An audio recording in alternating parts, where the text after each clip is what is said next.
Не ви чувам коментари, защото много държа на него.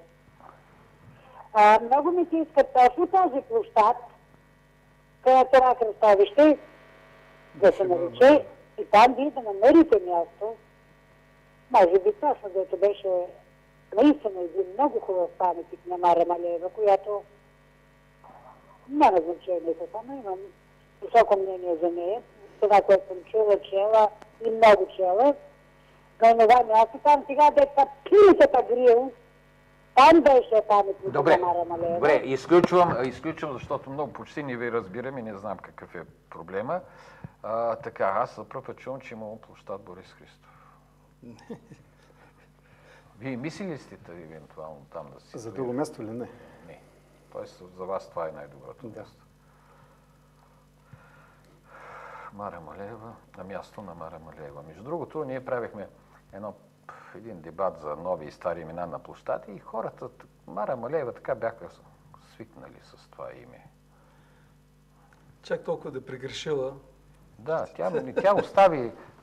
Тогава легендата беше, че тя е едва ли не някакъв така морален коректив на Тодор Живков. Да. Здравейте! Ало? Здравейте, добър вечер. Добър вечер. Приветствам двамата гости, които все пак са се сетили за големия български певец. Ние имаме малко хора, които са световно известни и след като Стоичков толкова го тачим, аз не виждам защо да ни направим нещо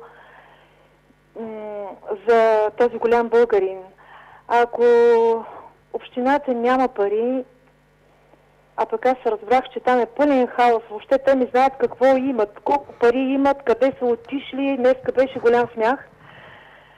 Както и да е. Дали не можем да направим една подписка и да съберем пари? Аз не знам за каква сума става дума, но все пак мисля, че можем да направим нещо.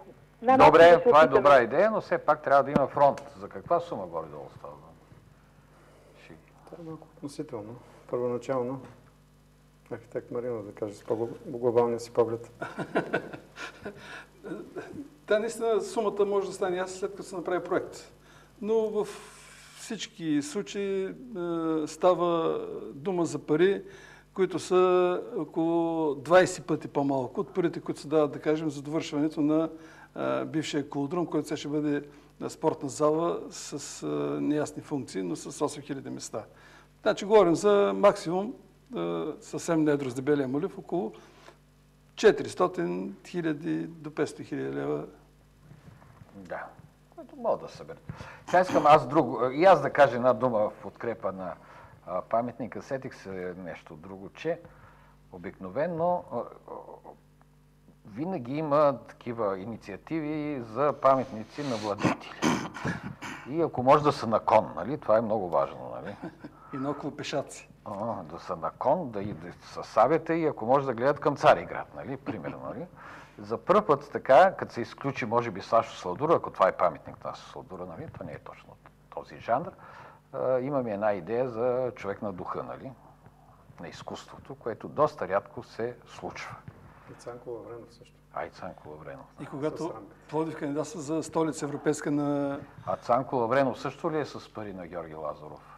Не мога да кажа това. Не мога да се сетя, защото Сашо Сладура... Да, там е без конкурса, нали? Защото си има спонсор, както и Милио, нали? Да го махнем тогава, без конкурс. И там отец кой беше тези... Аз мисля, че това... Извинете, че ви прекъсвам. Скулптурната композиция на Цанко Лавренов е един много добър пример за работа, която е сложена съвсем скоро.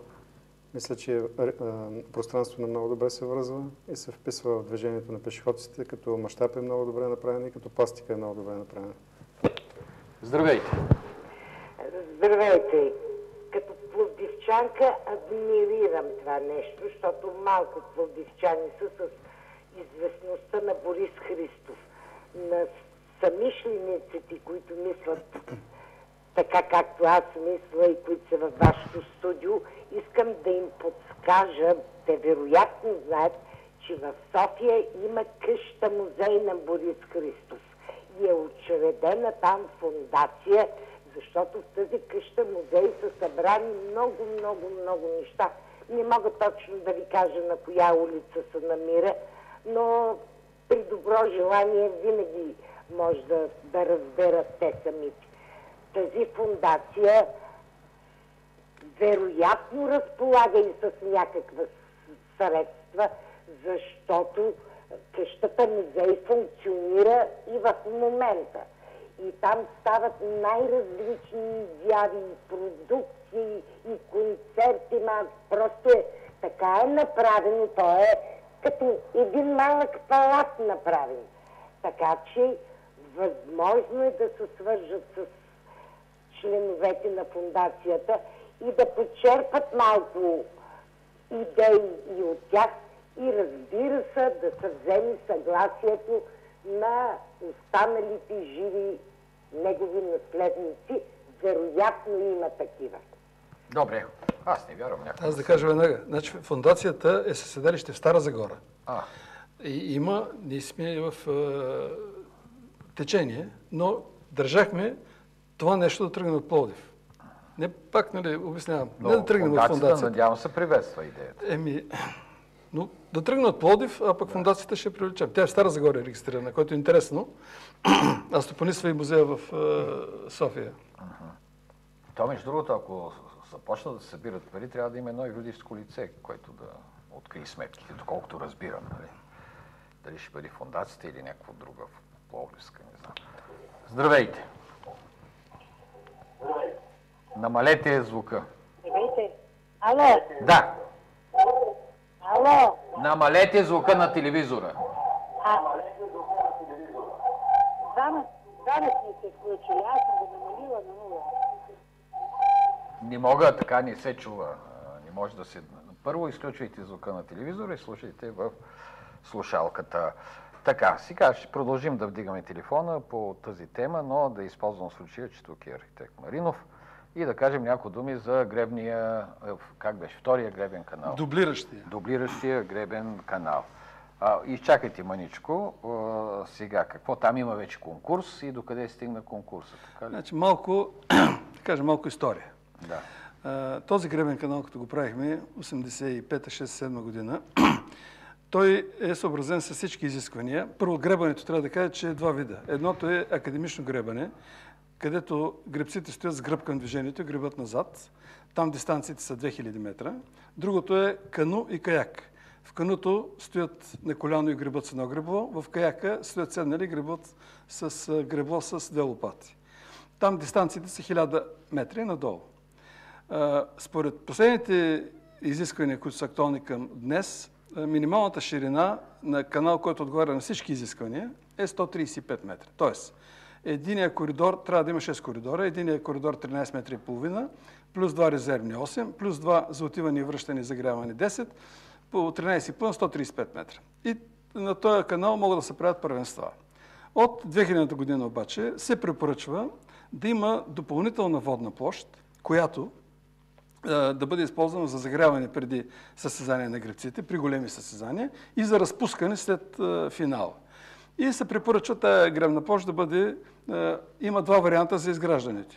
Единият вариант е да бъде по-дължината на целия канал, като половината се използва за загряване, половината за разпускане.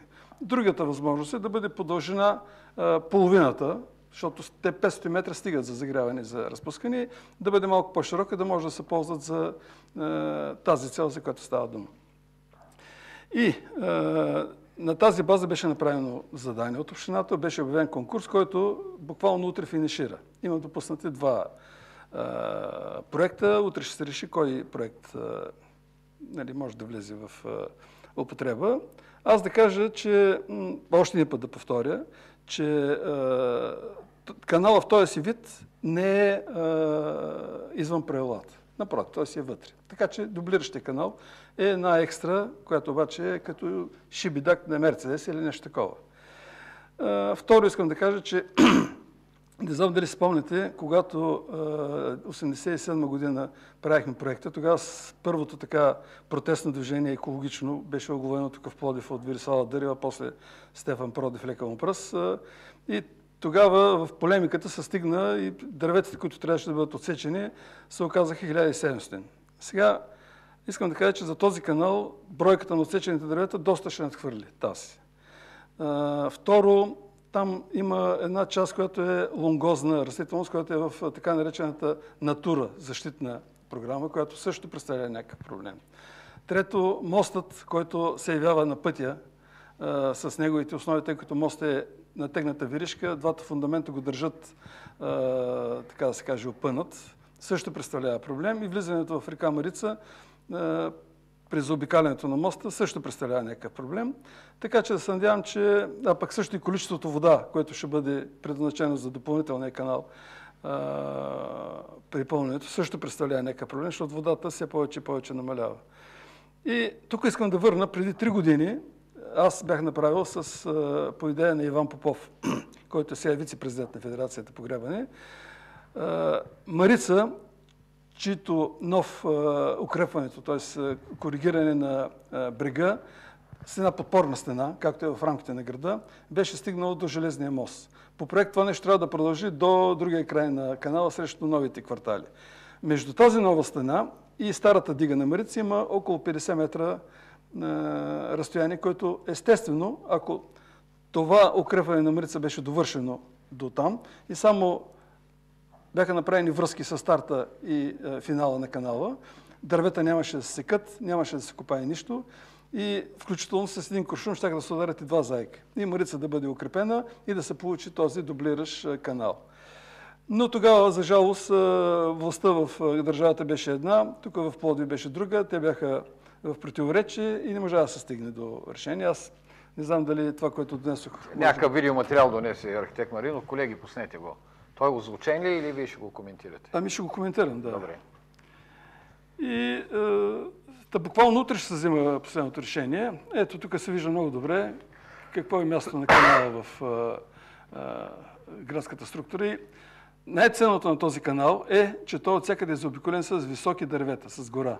И затова вятър там не влиза и затова той се води за най-бързата писта в света, по причина, че няма вятър и че дъното му е равно и че дълбочината е константа. Ето сега тук ще се види как може това, което казвам, с една връзка към дигата на Марица, това, което показваме, че трасето, което върви точно между новата подпорна стена, която ще бъде бряг на Марица, и старата дига.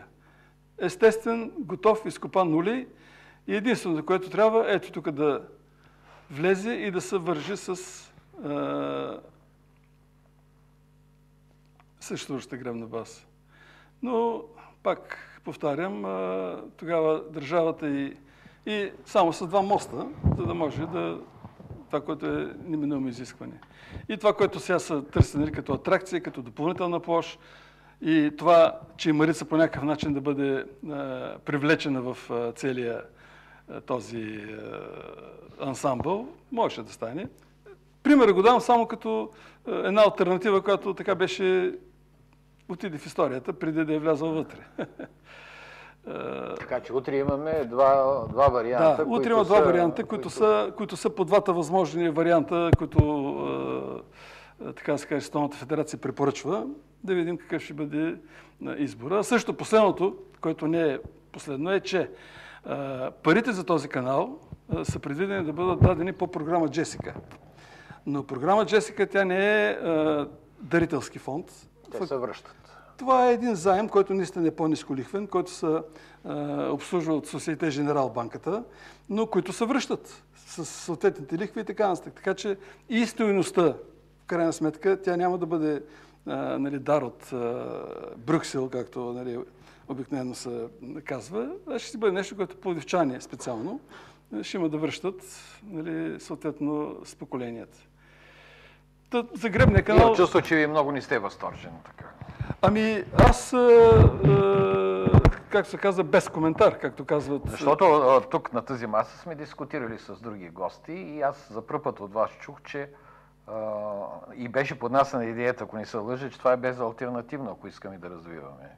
А вие казвате, че и сега канала върши работа. И не само аз го казвам, това е казване в... И втория проблем е, че този канал дали ще служи само за високо спортно майсторство, както се казва, или ще бъде в услуга на пловдивчани, не ми е много ясно. Това пък е вече трето и четвърто, защото, както който ходи да плува в градски басейни, знае, че когато тренират отбори,